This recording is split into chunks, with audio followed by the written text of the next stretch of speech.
Hello everyone, आप सभी का आपके अपने YouTube channel talent by Himanshu में स्वागत है।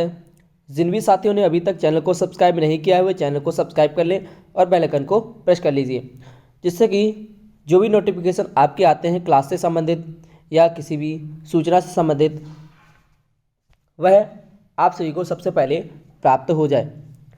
तो जिन भी साथियों ने अभी तक टेलीग्राम चैनल को ज्वाइन नहीं किया है वह टेलीग्राम चैनल को ज्वाइन कर लें, जिससे कि डेली वाइज जो भी आपकी क्लासेस होती है उस क्लास की लिंक आपको क्लास के पहले दे दी जाती है और उस क्लास की पीडीएफ क्लास के बाद में आपको शेयर कर दी जाती है। इस वजह से ठीक है ना। चलिए, आप सभी का इस क्लास में स्वागत है। आ जाइए फटाफट से बिना देरी किए। आज की क्लास के माध्यम से आप आयत के बारे में पढ़ने वाले हैं। कल की क्लास में आपने त्रिभुज की परिभाषा को समझा, त्रिभुज के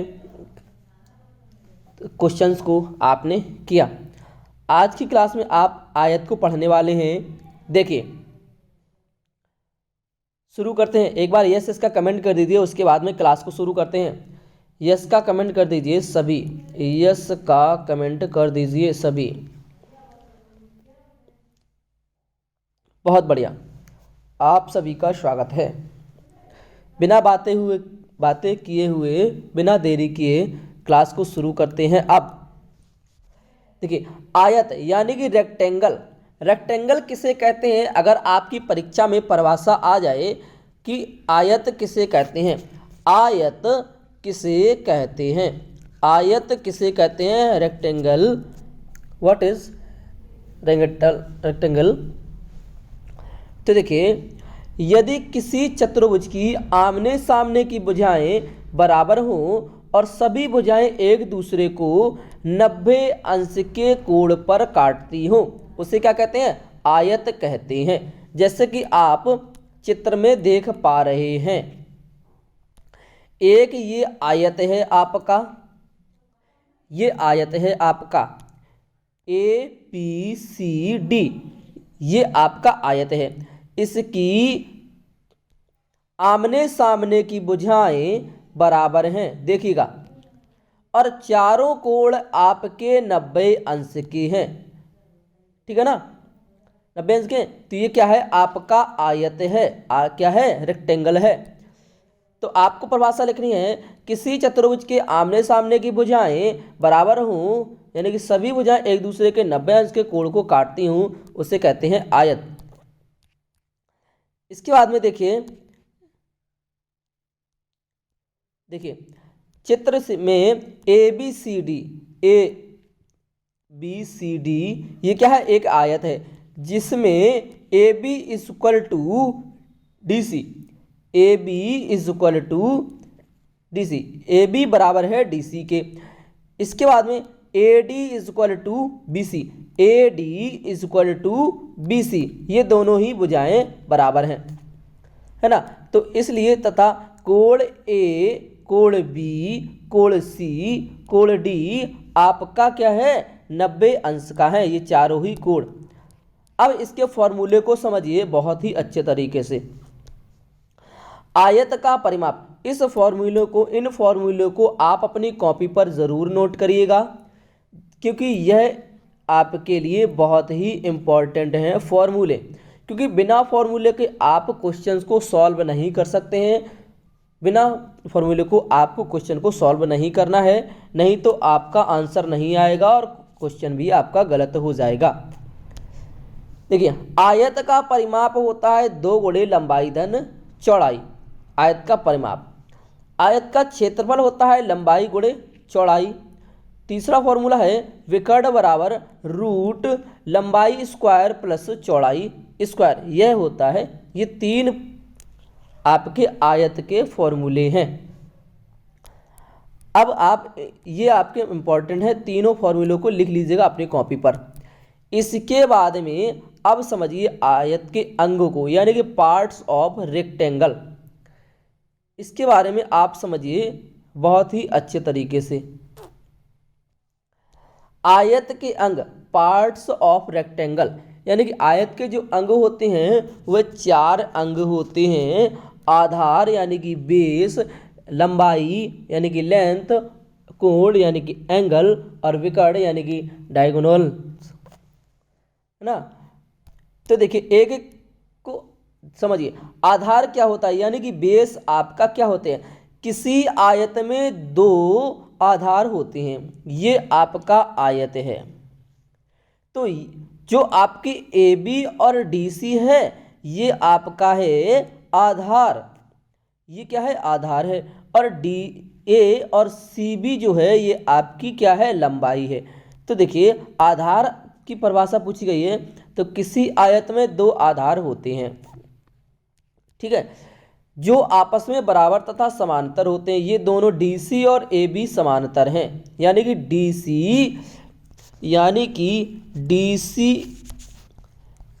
सी इज इक्वल टू आपका ए बी,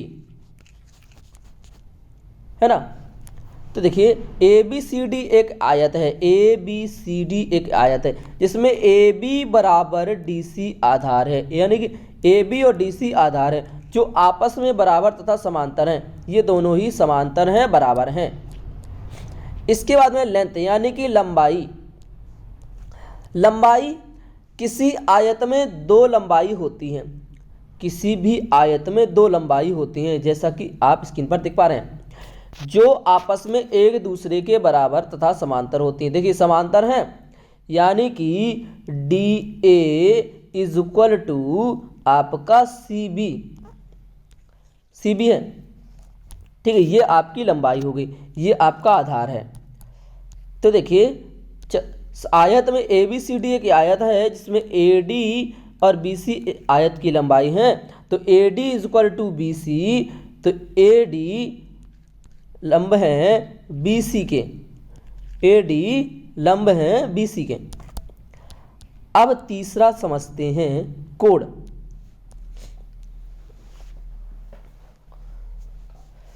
एंगल, आयत में चार कोण होते हैं, आयत जो होता है इसमें क्या है, चार कोण होते हैं। इन कोणों का कुल योग 360 अंश होता है।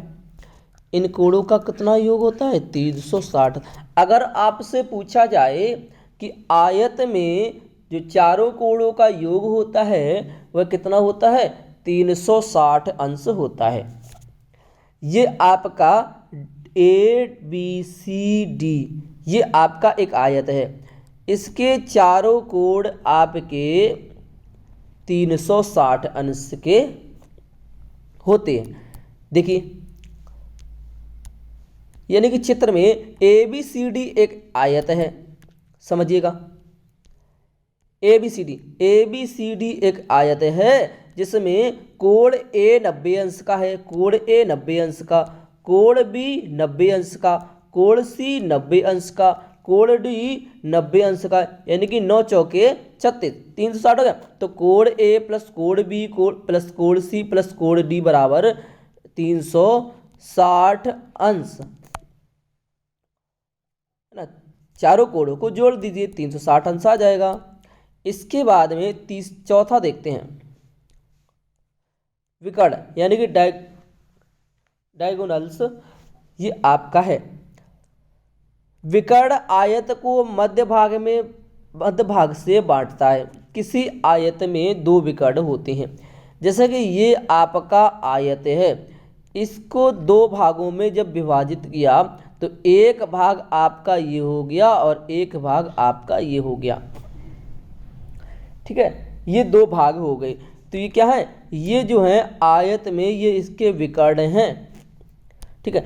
तो देखिए ए बी सी डी एक आयत है, ए बी सी डी एक आयत है जिसमें ए सी और बी डी यानी ए सी और बी डी आपका, देखिए ए सी और बी डी आपके क्या है, विकर्ण हैं, ये दोनों ही विकर्ण हैं। देखिए ये आपका आधार है, ये आपकी लंबाई है और ये आपके क्या है, विकर्ण हैं जो आयत को मध्य भाग से काटते हैं, यानी कि आयत को मध्य भाग से काट रहे हैं। ये आपके क्या हैं, विकर्ण हैं। देखिएगा ये आपके विकर्ण हैं, ये तो हो गया विकर्ण। अब देखिए, अब एग्जाम्पल समझिए बहुत ही अच्छे तरीके से समझिएगा।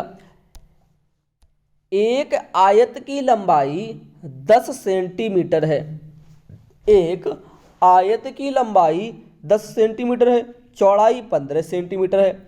आयत का क्षेत्रफल ज्ञात करिए। अभी अभी मैंने फॉर्मूला आपको बताया, आयत का क्षेत्रफल का क्या होता है, लंबाई गुणे चौड़ाई। आयत का क्षेत्रफल का फॉर्मूला होता है लंबाई गुणे चौड़ाई, यानी कि लंबाई आपको 10 सेंटीमीटर दी है, चौड़ाई आपको 15 सेंटीमीटर दी हुई है। तो आप क्या करेंगे, आयत के क्षेत्रफल का फॉर्मूला होता है लंबाई गुणे चौड़ाई, तो 10 गुणे 15 यानी कि 150 सेंटीमीटर स्क्वायर, ये आपका आंसर है। ऐसे आपका आयत का क्षेत्रफल निकलेगा। ठीक है, इसके बाद में प्रश्न अगला देखते हैं, समझिएगा, बहुत ही अच्छे तरीके से समझना है आप सभी को। दीजिए, प्रश्न अगला है, एक आयत की लंबाई 5 सेंटीमीटर है, लंबाई 5 सेंटीमीटर है। एक विकर्ण की लंबाई यानी कि कर्ण की लंबाई 13 सेंटीमीटर है। आयत का क्षेत्रफल ज्ञात कीजिए। देखिए, आयत के क्षेत्रफल का फॉर्मूला होता है लंबाई गुणे चौड़ाई, लेकिन इस सवाल में आपको लंबाई दी है, चौड़ाई नहीं दी है, कर्ण की लंबाई दी है, कर्ण विकर्ण की लंबाई दी है। तो समझिए, देखिए इसको सॉल्व करेंगे तो देखिए हमें लंबाई पता है, लंबाई एक भुजा 5 सेंटीमीटर है, विकर्ण की लंबाई यानी कि कर्ण की लंबाई 13 सेंटीमीटर है। देखिए हमें दूसरी भुजा ज्ञात करनी है, यानी कि हमें क्या है, लंब की भुजा ज्ञात करनी है, लंबाई की भुजा ज्ञात करनी है। तो हमें क्या करना है, सबसे पहले देखिएगा, हम सबसे पहले हमें ये पाइथागोरस प्रमेय का फॉर्मूला लगाना है, क्योंकि हमें लंबाई ज्ञात करनी है। लंबाई हमें ज्ञात करने के लिए हमें पाइथागोरस प्रमेय से फॉर्मूला लगाना है, कर्ण स्क्वायर बराबर आधार स्क्वायर प्लस लंब स्क्वायर। तो देखिए लंबाई हमारी दी है, लंब हमें ज्ञात करना है ना, और हमारा लंबाई जो है ये आपकी आधार है ना, लंबाई आधार है। ठीक है, इसका लंब हमें ज्ञात करना है, और कर्ण हमें दिया है, कर्ण हमें दिया है, इसकी लंबाई हमें ज्ञात करनी है। तो देखिए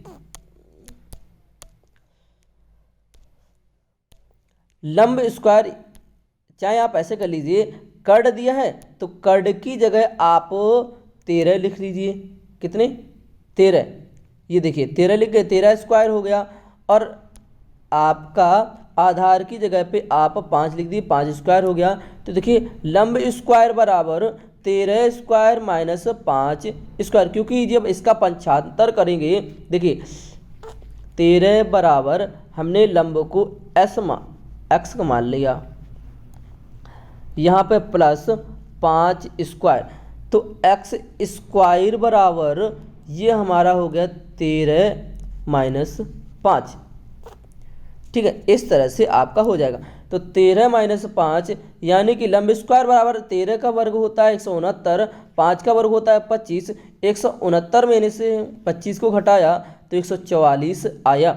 144 यानी कि लंब स्क्वायर बराबर 144, तो 12 का वर्ग होता है 144, 12 का वर्ग होता है 144। तो लंब बराबर हमारा क्या आया, 12 सेंटीमीटर हमारा लंब आया।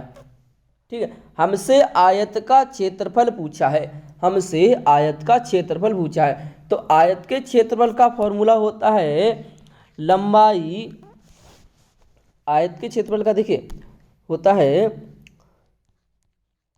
लंबाई गुणे चौड़ाई। तो देखिए लंबाई हमारी 12, चौड़ाई हमें दी है, चौड़ाई हमें 5। ठीक है, तो हमारा कितना आंसर आया, 12 25 60, तो हमारा 60 सेंटीमीटर स्क्वायर ये हमारा आंसर आएगा आयत का क्षेत्रफल का। आयत का क्षेत्रफल पूछा है तो 60 सेंटीमीटर स्क्वायर, ये हमारा आंसर आया। देखिए जिसने भी 60 सेंटीमीटर स्क्वायर दिया है उन सभी का सही है। इसके बाद में अगला प्रश्न देखते हैं, प्रश्न संख्या 11। एक बैडमिंटन का कोर्ट जिसकी लंबाई 30 सेंटीमीटर है तथा चौड़ाई 20 मीटर है में लकड़ी के 3x2 यानी कि 3x2 मीटर के टुकड़े लगवाने हैं। एक टुकड़े का मूल्य 120 रुपये है, तो पूरे कोर्ट में लकड़ी लगवाने में कितना खर्च होगा, समझिएगा।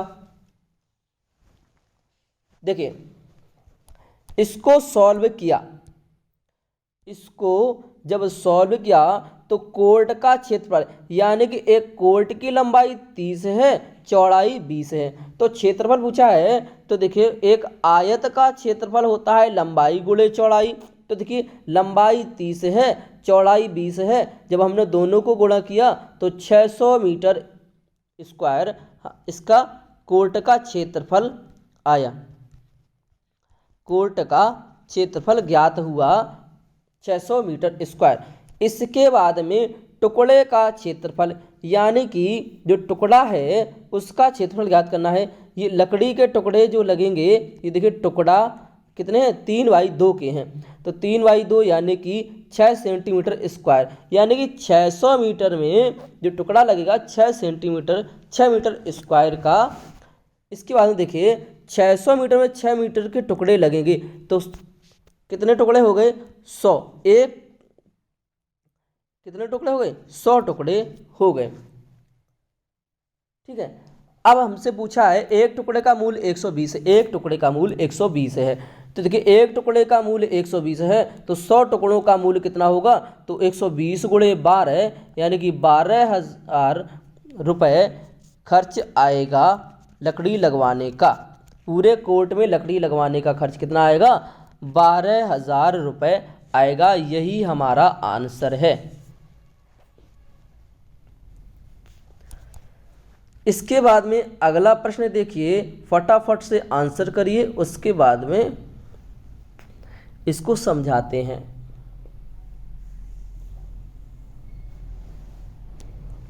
देखिए 100 मीटर लंबे व 50 मीटर चौड़े पार्क में चारों तरफ अंदर की ओर टहलने के लिए 3 मीटर चौड़ी, ये आपकी 3 मीटर चौड़ी सड़क बनवाने में कितना खर्च आएगा यदि 50 रुपये प्रति वर्ग मीटर हो, यानी कि 50 रुपये प्रति वर्ग मीटर हो तो कितना खर्च आएगा 10 मीटर लंबे और 50 मीटर चौड़े पार्क में चारों तरफ। तो देखिए ये हमारा पार्क है, ये हमारा रास्ता है टहलने के लिए, और ये हमारा अंदर का पार्क है। ठीक है, ये पार्क का बाहर का क्षेत्रफल, ये अंदर का है।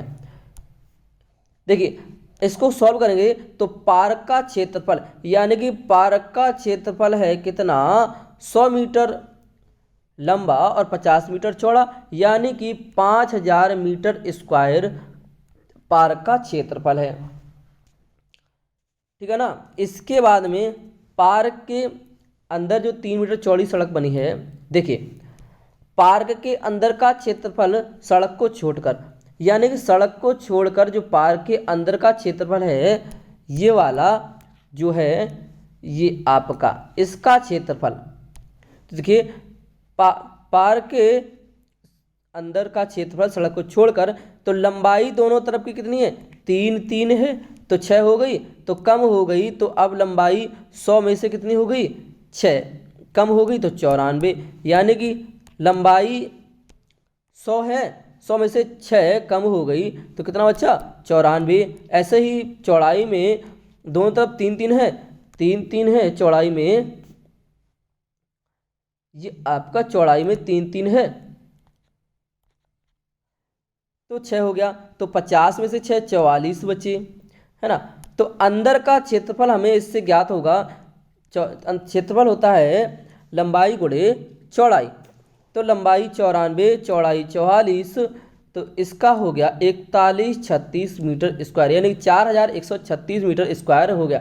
यानी कि जो बाहर का है क्षेत्रफल वह है 5000 मीटर, 5000 मीटर स्क्वायर है बाहर का, और अंदर का है 4136 मीटर स्क्वायर। ये अंदर का क्षेत्रफल है, यह आपका बाहर का क्षेत्रफल है। इसके बाद यानी सड़क का क्षेत्रफल ज्ञात करना है, तो देखिए हमने 5000 में से 4136 घटा दिया तो 864 मीटर स्क्वायर ये हमारा सड़क का क्षेत्रफल निकला। सड़क का क्षेत्रफल निकला 864 मीटर स्क्वायर।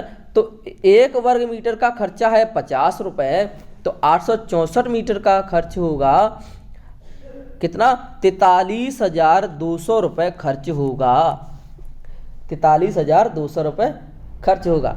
जब हमने 864 से 50 का गुणा किया तो 43,200 रुपये खर्च होगा। 3 मीटर चौड़ी सड़क बनवाने के लिए, यही हमारा आंसर है, समझ लीजिए। इसके बाद में 13 देखिए, यह प्रश्न आपका बहुत ही इंपॉर्टेंट है, 2018 की परीक्षा में पूछे जाने वाला यह प्रश्न है। एक आयताकार गत्ते का क्षेत्रफल 117 वर्ग सेंटीमीटर है, इसकी लंबाई 13 सेंटीमीटर है, तो गत्ते की चौड़ाई ज्ञात करो। अभी मैंने आपको बताया कि आयत का क्षेत्रफल होता है लंबाई गुणे चौड़ाई, क्या होता है, लंबाई गुणे चौड़ाई। लेकिन हमें आयताकार गत्ते का क्षेत्रफल दिया है, तो हमने क्षेत्रफल को क्षेत्रफल के नीचे रख दिया, लंबाई हमें दी है 13 सेंटीमीटर, चौड़ाई हमसे पूछी है। तो देखिए जब हमने 13 का, देखिए 117/13 बराबर चौड़ाई, तो 13 का जब हमने 117 में भाग दिया तो 9 है, तो देखिए चौड़ाई कितनी है, चौड़ाई 9 सेंटीमीटर है। यही आपका आंसर है, यही आपका आंसर है। इसके बाद में आयत पढ़ लिया, अब वर्ग पर आइए, वर्ग को समझिए। वर्ग यानी कि स्क्वायर,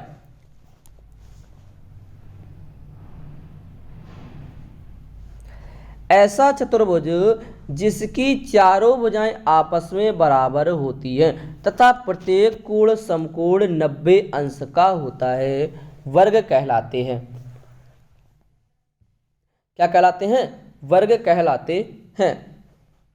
तो देखिए ए बी सी डी ये हमारा एक वर्ग है, क्योंकि इसकी चारों भुजाएं आपस में बराबर हैं, चारों कोण 90 अंश के हैं, यानी कि समकोण हैं, है ना। तो ये हमारा वर्ग है, ये वर्ग कहलाता है। देखिए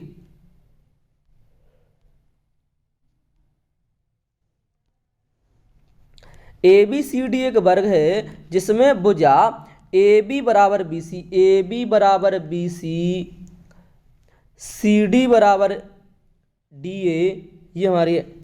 तो A B is equal to B C is equal to C D is equal to D A. तो कोण ए, कोण बी, कोण सी, कोण डी बराबर 90 अंश। अब वर्ग के फॉर्मूले को पढ़ लीजिए अच्छी तरीके से। वर्ग के फॉर्मूला, ये आपके वर्ग के 4 फॉर्मूले हैं। देखिए वर्ग का परिमाप होता है 4 गुणे भुजा, लिख लीजिए कॉपी में, एक एक फॉर्मूले को लिख लीजिए कॉपी में। वर्ग का फॉर्मूला होता है 4 गुणे भुजा। वर्ग का क्षेत्रफल होता है भुजा स्क्वायर। तीसरा है आपका यदि विकर्ण दिया हो, अगर आपको विकर्ण दिया है और क्षेत्रफल पूछा है तो आपको लिखना है विकर्ण स्क्वायर अपॉन 2, विकर्ण स्क्वायर बटे 2। इसके बाद में चौथा है आपका यदि एक भुजा दी हो और विकर्ण पूछा है तो आपको फॉर्मूला लगाना है भुजा अंडर रूट 2, भुजा अंडर रूट 2। ठीक है, इन 4 फॉर्मूले को आप नोट कर लीजिएगा, नहीं तो स्क्रीनशॉट ले लीजिएगा, एस ले लीजिए, फटाफट से ले लीजिए। उसके बाद में आगे बढ़ते हैं। उसके बाद में आगे बढ़ते हैं। देखिए अब वर्ग के पार्ट्स को देख लीजिए, पार्ट्स ऑफ स्क्वायर। वर्ग के जो पार्ट होते हैं वर्ग के, वह आपके 3 पार्ट होते हैं। एक आपका होता है आधार, जैसे कि बेस। एक आपका होता है कोण, एक आपका होता है विकर्ण। इसमें भी समझ लीजिए। आधार, वर्ग में 4 आधार होते हैं, ये चारों लंबाई में बराबर होते हैं। देखिए ये चारों ही आधार हैं, चारों ही लंबाई में बराबर हैं, ए बी सी डी। ठीक है, तो समझ लीजिए एक बार थोड़े अच्छे से। एक वर्ग दर्शाया गया है जैसा कि ये, जिसमें A B is equal to B C is equal to C D is equal to D A, ये सभी क्या हैं, आधार हैं। क्या हैं, आधार हैं, जो आपस में समान होते हैं, जो क्या हैं, आपस में समान होते हैं। तो देखिए अब कोण को समझिए। कोण यानी कि एंगल्स, एंगल्स की डेफिनेशन होती है, परिभाषा होती है, वर्ग में 4 कोण होते हैं, वर्ग में 4 कोण होते हैं। प्रत्येक कोण 90 अंश का होता है तथा कुल कोणों का योग 360 होता है। कुल कोणों का योग कितना होता है, 360 अंश का होता है। देखिए यह तो आपकी परिभाषा हो गई, आप समझिए।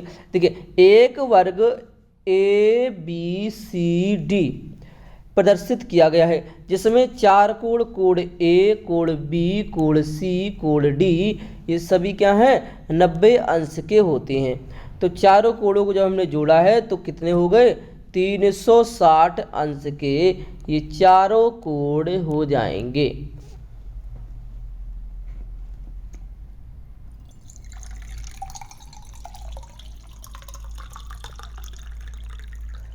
ठीक है, अब देखिए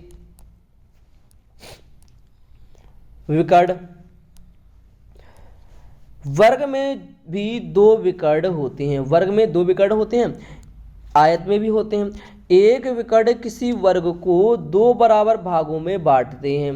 एक विकर्ण वर्ग को 2 त्रिभुज में बांटता है, यानी कि एक विकर्ण जो है वह वर्ग को 2 बराबर भागों में बांटता है और एक विकर्ण जो है वह 2 त्रिभुज बांटता है।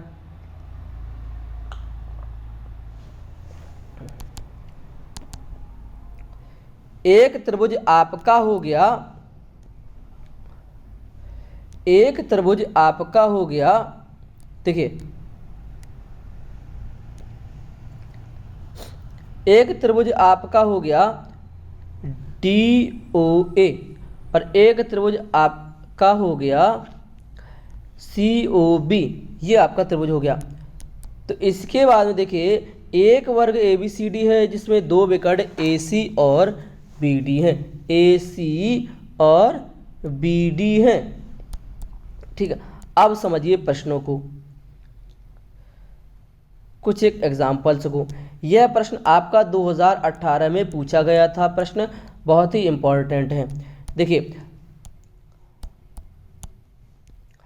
यदि किसी वर्ग की एक भुजा 6 सेंटीमीटर है तो उसका क्षेत्रफल ज्ञात करो। अभी मैंने आपको फॉर्मूला बताया कि क्षेत्रफल पूछा जाए वर्ग का तो आपको बताना है भुजा स्क्वायर। क्या है, भुजा स्क्वायर। तो हमें एक भुजा दी हुई है और क्षेत्रफल पूछा है, तो वर्ग का क्षेत्रफल का फॉर्मूला होता है भुजा स्क्वायर। तो भुजा कितनी है, 6 है, तो 6 स्क्वायर हो गए 6 × 36, यानी कि 36 सेंटीमीटर स्क्वायर। ये हमारा आंसर है वर्ग का। इसके बाद में अगला प्रश्न देखिए, उदाहरण, एक वर्ग की एक भुजा की लंबाई 40 सेंटीमीटर है तो इसका क्षेत्रफल क्या होगा। तो देखिए इसको जब सॉल्व किया तो देखिए भुजा, अभी मैंने ऊपर प्रश्न कराया है, भुजा की लंबाई दी है 40 सेंटीमीटर, इसका क्षेत्रफल पूछा है तो वर्ग का क्षेत्रफल होता है भुजा स्क्वायर, तो 40 स्क्वायर यानी कि 4 चौको 16, 160 यानी कि 1600 सेंटीमीटर स्क्वायर। 40 गुणे 40, 4 चौको 16, डबल 0 ये, तो 1600 सेंटीमीटर स्क्वायर यह आपका आंसर है इस प्रश्न का।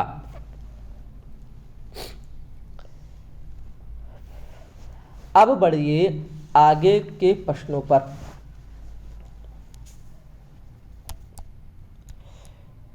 प्रश्न संख्या 16।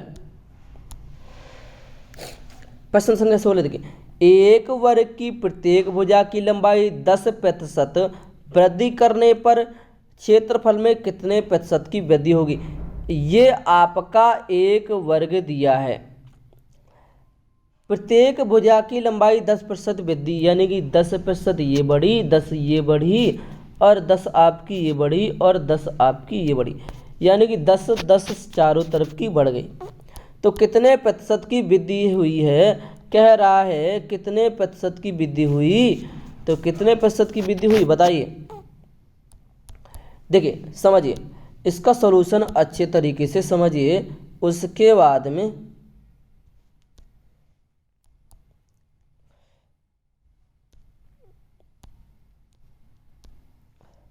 देखिए, माना पहले की भुजा थी कितनी 100, हमने माना कि पूरी जो भुजा है वह 100 थी, हमने ये माना, ठीक है। भुजा हमें नहीं दी हुई है, भुजा हमारी 10% बढ़ती है, तो 10% जब बढ़ती है तो कितनी हो गई 110 हो गई, कितनी हुई 110 हो गई, 110 हो गई।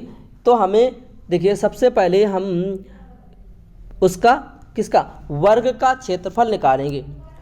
जब हम देखिए पहले भुजा हमारी 100 थी, तो भुजा कितनी हुई 100, तो उसका क्षेत्रफल हुआ 10,000 मीटर स्क्वायर, क्योंकि क्षेत्रफल वर्ग का क्षेत्रफल का फॉर्मूला होता है भुजा स्क्वायर, तो भुजा स्क्वायर तो 100 स्क्वायर बराबर आपका 10,000 मीटर स्क्वायर हो गया। इसके बाद में जब 10% वृद्धि हुई है तो 110 मीटर हो गई, तो उसका क्षेत्रफल जब निकाला तो 110 मीटर स्क्वायर हुआ ना, 110 स्क्वायर हुआ, तो 12,100 मीटर स्क्वायर ये हमारी 10% वृद्धि करने पर हुई। अब देखिए वृद्धि कितनी हुई, वृद्धि हुई है 12,000 माइनस 10,000, जब हमने दोनों क्षेत्रफल को घटाया तो 2100 मीटर स्क्वायर की वृद्धि हुई है, 2100 मीटर स्क्वायर की वृद्धि हुई है।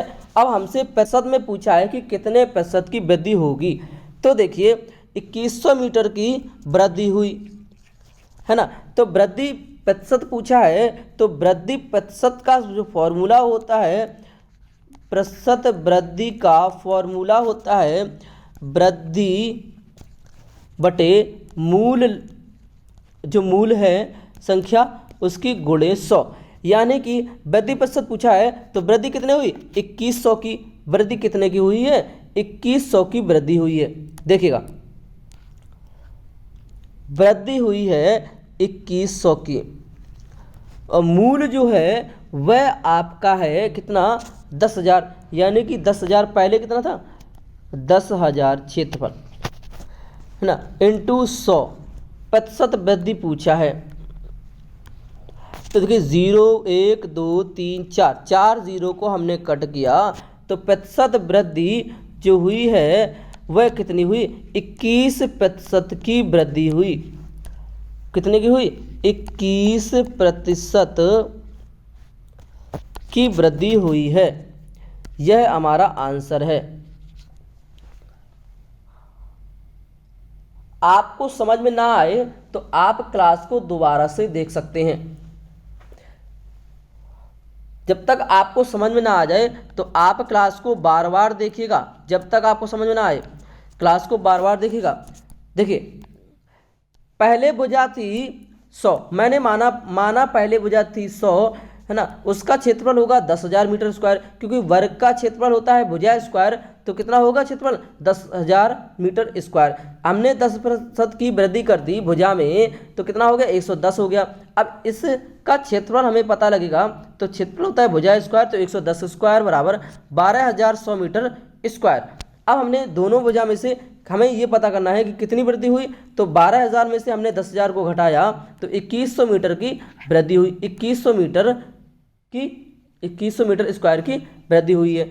अब देखिए वृद्धि प्रतिशत पूछा है, तो वृद्धि प्रतिशत के फॉर्मूले से हमने लगाया वृद्धि प्रतिशत बराबर वृद्धि अपॉन जो हमारा वृद्धि हुई है, वृद्धि हुई 2100 अपॉन लागत जो है यानी कि कुल जो है थी 10,000 इंटू 100। हमने उसको सॉल्व किया तो 2100 बटे 10,000 इंटू 100। जब हमने इसको सॉल्व किया तो 21% हमारी वृद्धि हुई प्रत्येक भुजा में। ठीक है, चलिए अब वृत्त पर आइए। सर्किल, आयत पढ़ा आपने, वर्ग पढ़ा, अब आप सर्किल को पढ़ेंगे। वृत्त, वृत्त क्या होता है समझिए इसको अच्छी तरीके से। देखिए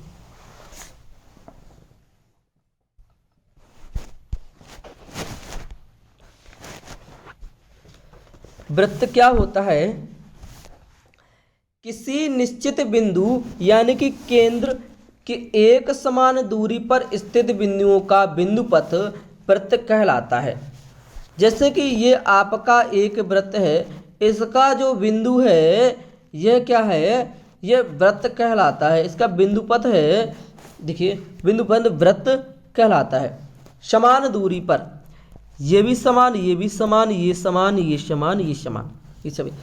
तो देखिए इसी केंद्र बिंदु के चारों ओर वक्र रेखा खिंचा होता है। ये आपका चारों ओर वक्र रेखा है,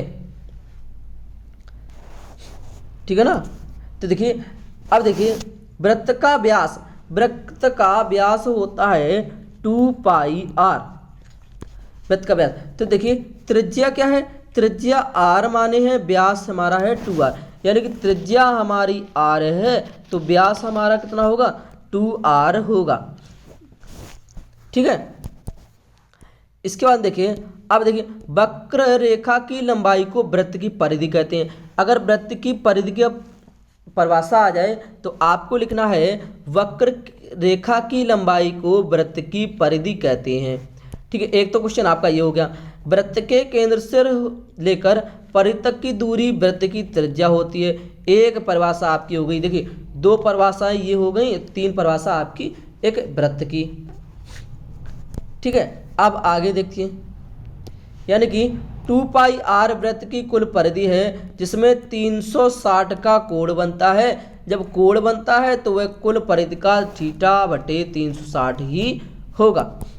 देखिए एक बार वृत्त को समझ लीजिए, ये आपका वृत्त है, ये क्या है, ये पूरा है व्यास, और बिंदु से बिंदु को काटता है तो ये पूरा व्यास है।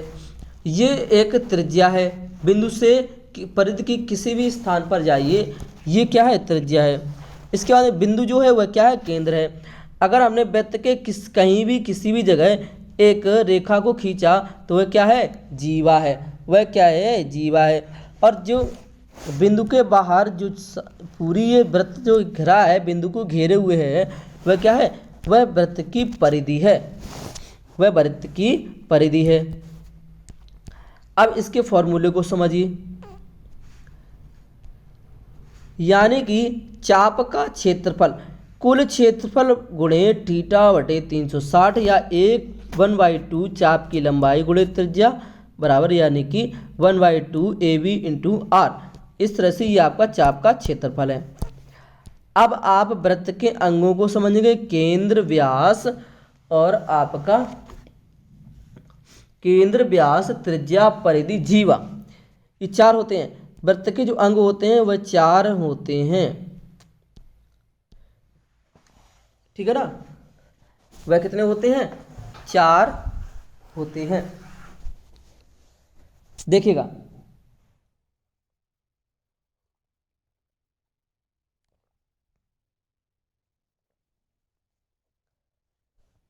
देखिए पहला आपका है केंद्र यानी कि सेंटर।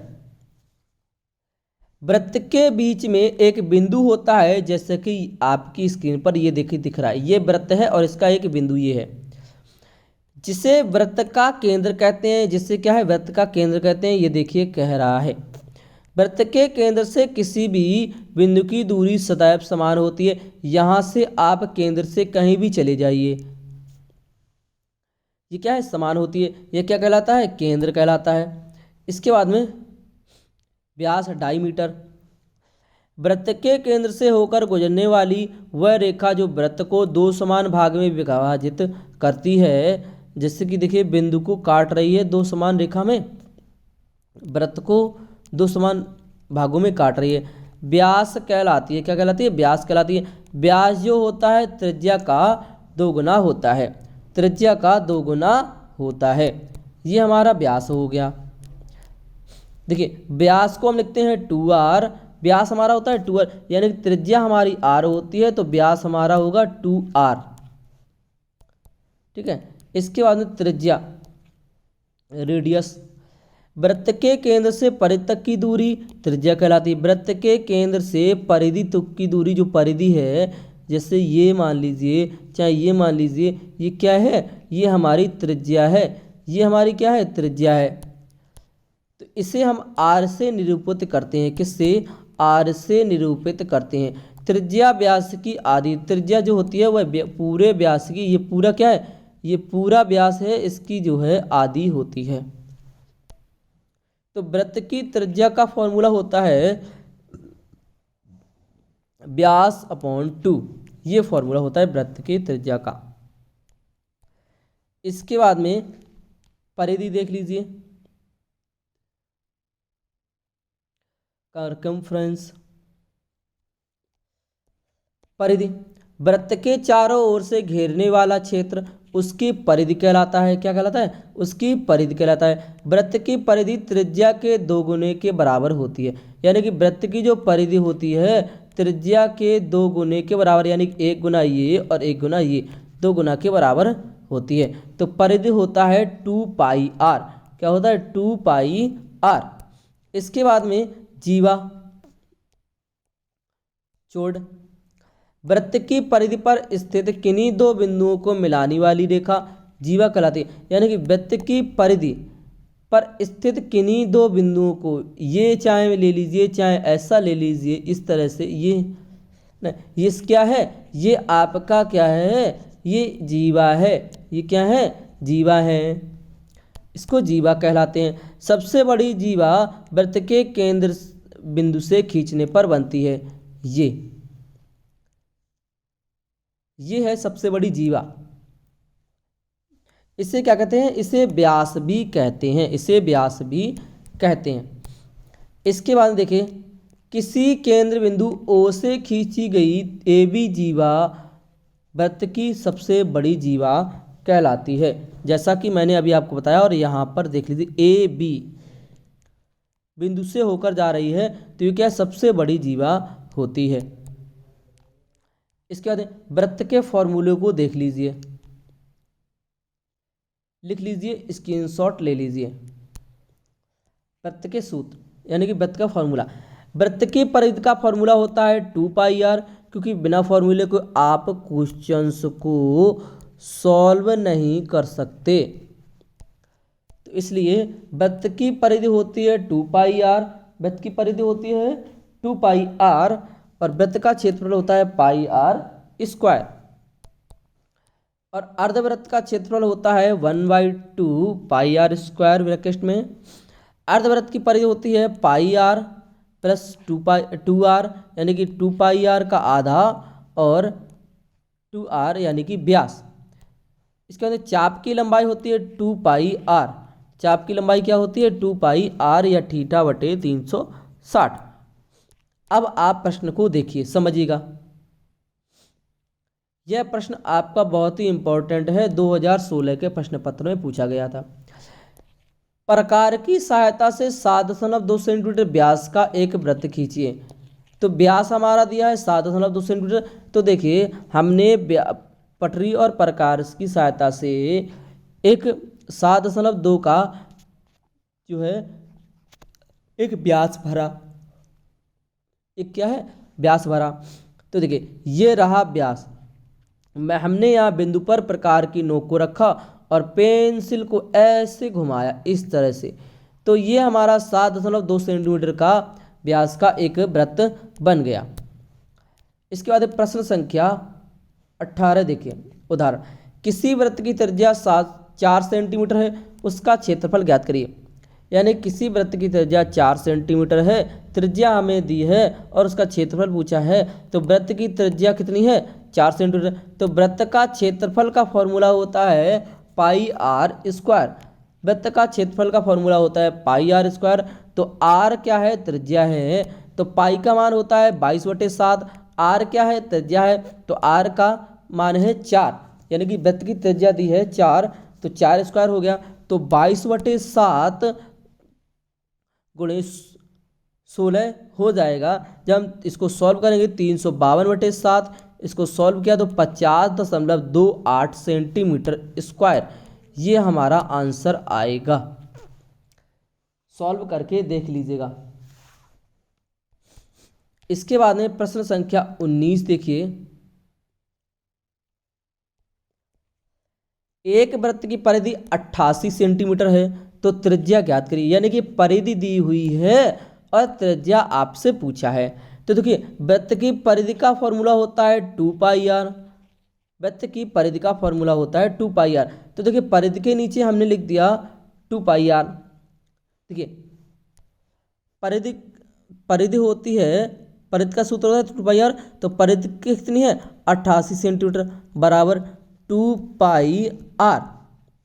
तो 88 बराबर 2 गुणे 22/7।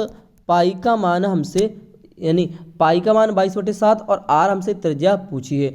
हमने इसको सॉल्व किया, तो जब हमने इसका पक्षांतर किया तो देखिए, हर की संख्या अंश में और अंश की संख्या हर में। ये देखिए, तो 22 एकम 22, 22 चौके 88, 2 एकम 2, 2 दूनी 4, 7 दूनी 14। तो हमारी त्रिज्या कितनी आई? 14 सेंटीमीटर हमारी त्रिज्या आ गई। त्रिज्या पूछा है तो 14 सेंटीमीटर हमारी त्रिज्या होगी। ठीक है, यही हमारा आंसर है। इसके बाद में अगला प्रश्न देखिए, प्रश्न संख्या 20।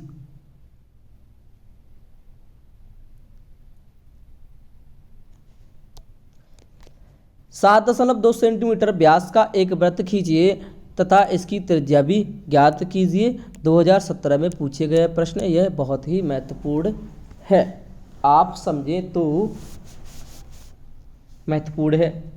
तो देखिए, जब इसको सॉल्व किया तो त्रिज्या बराबर होता है व्यास बटे 2। अभी मैंने फॉर्मूला आपको बताया, त्रिज्या बराबर होता है व्यास बटे 2। तो व्यास हमें दिया है 7.2 सेंटीमीटर। व्यास हमें क्या दिया है? 7.2 सेंटीमीटर। यानी कि 7.2 सेंटीमीटर का हमने एक वृत्त खींचा। अब इसका व्यास जो है 7.2 सेंटीमीटर, त्रिज्या हमारी कितनी हो गई? 3.6 सेंटीमीटर हो जाएगी त्रिज्या दोनों की। यानी कि पूरे व्यास की जो त्रिज्या होगी वह 3.6 सेंटीमीटर हो जाएगी। तो त्रिज्या बराबर होता है व्यास बटे 2। तो व्यास है 7.2, तो बटे 2 जब हमने 2 से भाग दिया तो 36 दूनी 72, तो 3.6 सेंटीमीटर ये है वृत्त की त्रिज्या। वृत्त की त्रिज्या होगी। यह हमारा आंसर है। 2017 में पूछे गए प्रश्न बहुत ही महत्वपूर्ण है। इसके बाद में प्रश्न संख्या 21 देखते हैं। एक पहिया 880 मीटर दूरी तय करने में 10 चक्कर लगाता है, तो पहिए की त्रिज्या क्या होगी? देखिए, इसको सॉल्व करिए। एक चक्कर पूरा करने में तय की गई दूरी, यानी कि 880 मीटर दूरी है, 10 चक्कर लगाएगा। तो देखिए, जब हमने इससे इसको भाग दिया तो 88 मीटर, अर्थात पहिए की जो परिधि है वह 88 मीटर हो गई। पहिए की परिधि है वह कितनी हो गई? 88 मीटर है। अब त्रिज्या पूछा है, यानी कि त्रिज्या हमसे पूछा है। तो देखिए, त्रिज्या कितने? 2πr। क्या कह रहा है? यानी कि वृत्त की परिधि जो होती है उसका फॉर्मूला होता है 2πr। तो परिधि कितनी है 88 88 है, उसका फॉर्मूला 2πr। तो 88 बराबर 2 × 22/7 पाई, यानी कि त्रिज्या पूछा है। जब हमने इसको सॉल्व किया तो हमारा कितना आएगा,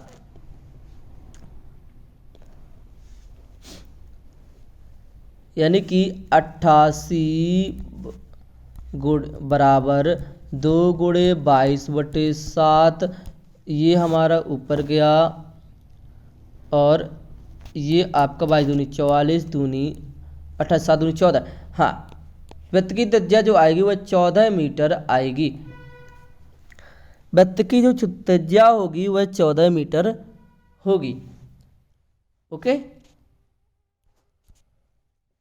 इसके बाद में 22 देखिए, 22 समझिए। बस में एक पहिए की त्रिज्या 140 सेंटीमीटर है, यानी कि एक बस है उसकी पहिए की जो त्रिज्या है वह 140 है। इसे 60 किलोमीटर प्रति घंटा की गति के लिए प्रति मिनट कितने चक्कर लगाने होंगे। देखिएगा, इसका सलूशन है, सबसे पहले बस की चाल जो है मीटर प्रति मिनट में बदलने, यानी कि बस की चाल है किलोमीटर प्रति घंटा में, तो इसको हम मीटर प्रति मिनट में बदलेंगे तो 60 से गुणा करेंगे और 60 से भाग करेंगे। तो हमारा कितना आया, 1000 मीटर प्रति मिनट आया, यानी कि जो है 1000 एक मिनट में 1000 मीटर तय करेगी। तो त्रिज्या को सेंटीमीटर से मीटर में बदलने पर त्रिज्या जो है इसको भी हम चेंज करेंगे, जो त्रिज्या है 140 सेंटीमीटर, इसको हम मीटर में बदलेंगे तो 100 से हमने भाग किया तो 1.40 मीटर, ये क्या है, एक पहिए की त्रिज्या हो गई। अब देखिए पहिए का परिधि, यानी कि पहिए का परिधि का फॉर्मूला, यानी कि परिधि का फॉर्मूला होता है 2πr। तो 2πr 2 × 22/7, जो त्रिज्या है वह है 1.40 मीटर। तो ये इस तरह से सॉल्व हुआ। जब इसको सॉल्व किया गया है तो देखिए 8.8 मीटर ये आया, 8.8 मीटर आया है ना। इसके बाद में अब देखिए क्या कह रहा है, एक चक्कर में तय की गई दूरी 8.8 मीटर है, तो 1000 मीटर में दूरी तय करने में चक्कर लगाने होंगे। तो हम क्या करते हैं, माना चक्करों की संख्या x है, चक्करों की संख्या x है, तो देखिए 8.8x बराबर 1000। तो x बराबर जब हमने 8 को 1000 से भाग दिया तो 113.63 चक्कर लगाने होंगे, यानी कि 113.63 60 किलोमीटर प्रति घंटा की गति से जो है प्रति मिनट में वह चक्कर लगाएगा, 113.63 चक्कर लगाएगा। ठीक है ना। देखिए अगला प्रश्न देखिए, प्रश्न संख्या 23, 35 सेंटीमीटर व्यास वाले वृत्त का परिमाप ज्ञात करिए। 2019 में यह प्रश्न पूछा गया, बहुत ही इंपॉर्टेंट है। देखिए इसका सॉल्यूशन देखिए, दिया है वृत्त का व्यास दिया है 35 सेंटीमीटर, यानी कि वृत्त का व्यास का फॉर्मूला होता है त्रिज्या बटे 2, त्रिज्या अपॉन 2। तो त्रिज्या दी हुई है, यानी कि वृत्त का व्यास दिया है 35, वृत्त का व्यास आपका 35 सेंटीमीटर व्यास दिया है, 35 सेंटीमीटर व्यास दिया है। तो 35 त्रिज्या r बटे 2 ने 2 को इससे डिवाइड किया तो 17.5, यानी कि त्रिज्या हमारी हो गई 17.5 सेंटीमीटर त्रिज्या हो गई। अब हमें वृत्त का परिमाप निकालना है, तो वृत्त का परिमाप का फॉर्मूला होता है 2πr। तो पाई r, तो देखिए वृत्त का परिमाप का फॉर्मूला होता है 2πr। तो 2 × 22/7 × 17.5। इसको जब सॉल्व किया तो हमारा आंसर आएगा 109.96 सेंटीमीटर, यानी कि 110 सेंटीमीटर लगभग। ये हमारा वृत्त का परिमाप आएगा 110 सेंटीमीटर लगभग। यही हमारा आंसर होगा 110 सेंटीमीटर। इसके बाद में अगला देखते हैं प्रश्न संख्या 24। नीचे दिए गए चित्र को देखकर निम्नांकित प्रश्नों के उत्तर दीजिए। 2019 में प्रश्न पूछा गया था, बहुत ही इंपॉर्टेंट है आपकी परीक्षा के लिए। 3 संख्याओं के नाम लिखिए, यानी कि 3 जीवाओं के नाम लिखना है, वृत्त के व्यास का नाम लिखना है, वृत्त का केंद्र लिखना है। देखिएगा और समझिएगा।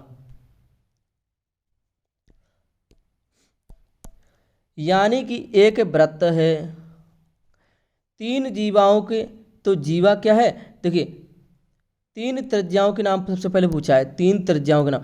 तो त्रिज्या आपकी है एक OA, एक आपकी OB और एक आपकी OC। ये 3 हमारी क्या हो गई, त्रिज्याएं हो गई।